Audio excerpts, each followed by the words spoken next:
Did you know that the 8-hour work shift originated in India? The year was 1912 and Tata Steel became the first company to limit the number of working hours for factory workers to 8. This practice was then adopted by Henry Ford in 1914. In 1919, the Works Committee was formed in Tata Steel to handle complaints concerning service conditions and grievances. This was later institutionalized as the Industrial Disputes Act by the Government of India in 1947.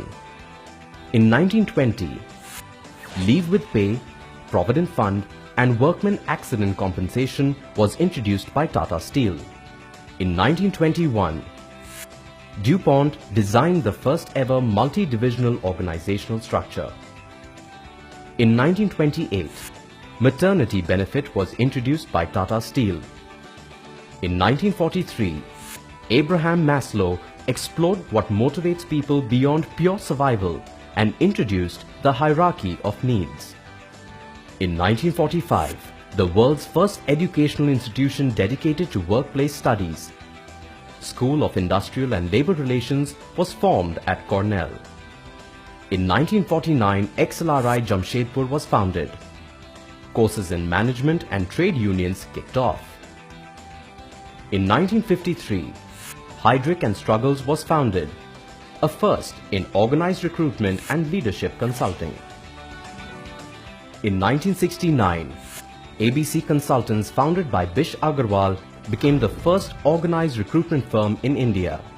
In 1970, Sir Aubrey Daniels coined the term performance management to describe getting people to do what you want them to do. In 1973, David McClelland started the use of competency in people management. In 1974, Larsen & Toubro became the first organization to set up an HRD department. In 1977, Rosabeth Moss Kanter, professor at Harvard Business School, published Men and Women of the Corporation, a landmark work on corporate power as it relates to women.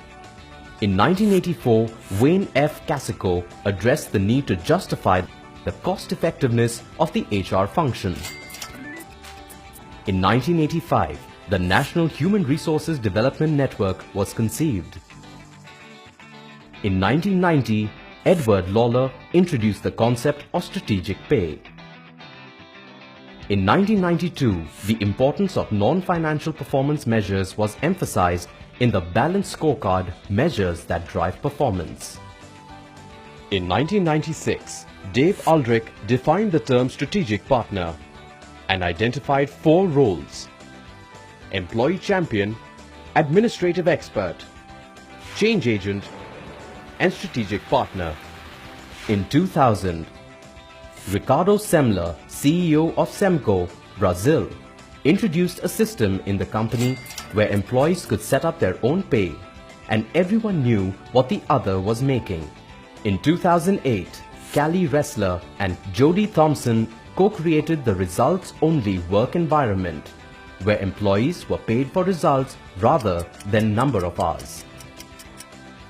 In 2010, People Matters, India's first 360-degree media platform for HR professionals, published its first issue.